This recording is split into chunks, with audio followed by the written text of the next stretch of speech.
अच्छा, बसपा प्रमुख मायावती ने एक बार फिर से सपा अध्यक्ष अखिलेश यादव पर तीखा हमला बोला है। मायावती ने पीडीए में पी का मतलब पंडित बताने पर सपा प्रमुख को अवसरवादी और संकीर्ण जातिवादी करार दिया है।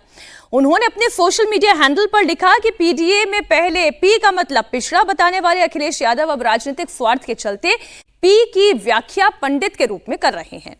वो ब्राह्मणों के बसपा से तेजी से जुड़ने से घबराए हुए हैं और सपा गिरगिट की तरह रंग बदल रही है।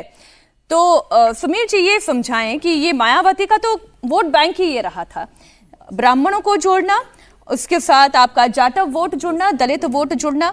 अब इसमें समाजवादी पार्टी जिस ट्रैक पर चल रही है उसमें मायावती ने सबसे पहले बैरिकेड लगा दिया है। देखिए, मायावती को अगर देखें तो जब मायावती ने पूर्ण बहुमत की सरकार बनाई थी 2007 में, तब यह कहा गया कि भाई मायावती ने बहुत बेहतर सोशल इंजीनियरिंग किया था, पंडितों को भी जोड़ा, पंडित भी अपने साथ ब्राह्मण भी जोड़े, उन्होंने दलित जोड़े, जाटव थे, ठाकुरों का भी वोट मिला, समाज के हर वर्ग का मायावती को वोट मिला और मायावती का बहुत अच्छा सोशल इंजीनियरिंग रहा था। उसमें कहा गया कि सतीश चंद्र मिश्रा ने जो बड़ी भूमिका निभाई थी, लंबे समय तक एक ब्राह्मण चेहरा मायावती के साथ राज्यसभा के अंदर वो रहे थे। तो अब मायावती की राजनीति में अब कुछ भी नहीं बचा। अगर आप देखे जाए तो 2012 में अखिलेश यादव ने सरकार बनाई, उसके बाद योगी आदित्यनाथ ने, मायावती ने फील्ड की राजनीति, जमीन स्तर की राजनीति की, न मायावती ने अपनी पार्टी के विस्तार की कोशिश की। किसी को आप पार्टी में लेते हो, निकाल देते हो। पहले अपने भतीजे आकाश आनंद को जिम्मेदारी दी, फिर उनको पार्टी से निकाला, फिर उनके ससुर को निकाला, फिर दोनों को लिया, फिर बाद में ससुर को फिर निकाल दिया, कहा उनको कभी जिंदगी में पार्टी में ले लूंगी।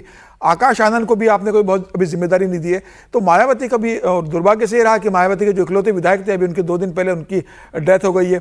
तो मायावती के पास राजनीतिक रूप से अब क्या बचा हुआ है? मायावती ने अपने वोटर जो खुद जाटव है, सिर्फ उतना ही वोट बैंक बचा और वो इस चुनाव में वो भी मायावती के यहाँ से निकल जाएगा। मायावती अब अखिलेश यादव के पीडीए पे उंगली उठा दे। मायावती को यह दर्द है कि भाई मेरा जो वोट बैंक था वो पूरा का पूरा वोट बैंक अखिलेश यादव ले गए और आज अखिलेश यादव के पास 37 लोकसभा सांसद है, मेरे पास एक भी लोकसभा सांसद नहीं है। तो मायावती को यह परेशानी अखिलेश यादव की राजनीति से।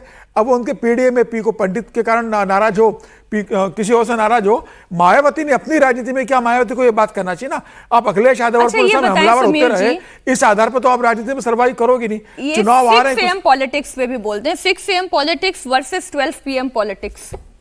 नहीं, मुझे लगता है कि अब ठीक है, योगी आदित्यनाथ ने कहा कि भाई 12 बजे उठते हैं, 2 बजे तैयार होकर निकलते हैं, 7 बजे महफिल जमते हैं। तो मुझे लगता है कि वो अखिलेश यादव का जो कार्यकाल रहा उसका वो जिक्र करके बता रहे थे कि भाई अगर आपको मुख्यमंत्री चाहिए, उत्तर प्रदेश के सूबे का सबसे बड़े राज्य का मुख्यमंत्री चाहिए, तो 24 घंटे 7 दिन काम करने वाला चाहिए, जो खुद योगी आदित्यनाथ करते, कभी छुट्टी नहीं मनाते, पूरे समय उपलब्ध रहते। तो वो जनता को संदेश देने की कोशिश कर रहे थे कि भाई जो 12 बजे सोकर उठता है वो आपकी क्या समस्या सुनेगा, जो 2 बजे तैयार होकर निकलता है और 7 बजे फिर महफिल जमाने बैठ जाता है। 4 घंटे का मुख्यमंत्री उत्तर प्रदेश को क्या देगा?